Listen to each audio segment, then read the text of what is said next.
বৃষ্টির জীবন। আজকে ঘাসেদের গাছেদের স্নান করার দিন। বৃষ্টি আর ঝোড়ো হাওয়া তাদের কচলে কচলে সব জায়গা পরিষ্কার করে সব ধুলো ধুয়ে দেয়।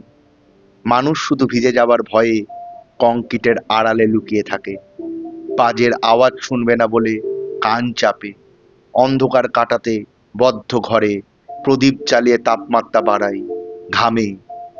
কংক্রিটের চাদরে সোঁদা গন্ধ ওঠে না, জল মাটির চরণ স্পর্শ থেকে বঞ্চিত হয়। সংবিধান অস্পৃশ্যতা নিয়ম করে দূর করলেও বৃষ্টিরা সেই মৌলিক অধিকার থেকে বঞ্চিত হয়। বর্তমানের সংবেদনহীন মানুষের জ্ঞানের পরিধির মতো জলও মাটির উপর জমে।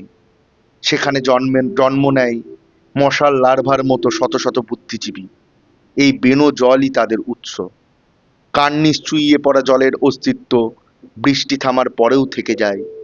মানুষের কর্মের মতোই আয়ু শেষ হলেও পরমায়ু হয়ে রয়ে যায়। আকাশ যখন আলোয় চমকায়, মানুষের সৃষ্টি বিদ্যুৎ তাকে সম্মান দিতে নিভে যায়। ঔদ্ধত্য দেখালেই মৃত্যু। যে বাড়ি বিধাতার সামনে বেশি মাথা উঁচু করে, সেই প্রথম গুড়িয়ে যায়। জনসংখ্যার মতো জলসংখ্যাও বৃদ্ধি পায়। নালা হয় নদী, পুকুর হয় হ্রদ, আর সভ্যতা বৃষ্টির জোয়ারে সাগর হয়। কংক্রিটের মোড়কে বৃষ্টির অনুভূতি সুন্দর, কিন্তু যখন আকাশ মানুষে কংক্রিটের বিভেদ থাকে না, তখন সে অনার সৃষ্টি। বৃষ্টির প্রতিটি বিন্দু আমাদের শত শত আশার মতো। প্রতি সেকেন্ডে আমাদের কত আশা গড়ে, কত আশা হত হয়। কাঙ্ক্ষিত জীবন থেকে একটু একটু করে সরতে থাকি। এটাই আমার জীবন, এই আপোষ যদি না করতে পারি, তবে বৃষ্টিতে ভেজাই বাকি থেকে যায়। বৃষ্টি থেমে গেলে আকাশে ওঠে রামধনু, রুগ্ন পৃথিবী সিক্ত হয়। গাছের নিচে পড়ে থাকে বিধাতার নৈবেদ্য ও পুষ্প। সেই ফলে ফুলে দাবি সবার, তবু মানুষ নিজেকে স্বঘোষিত মালিক বলে একা ভোগ করে। তখন মেঘে বিদ্যুতের শানিত তলোয়ার সাবধান করে, বাজেরা সংযত হয়। জলের বয়ে যাওয়া ধারাতে ভেসে যায় কত পাখির বাসা, কত পিঁপড়ের আশা।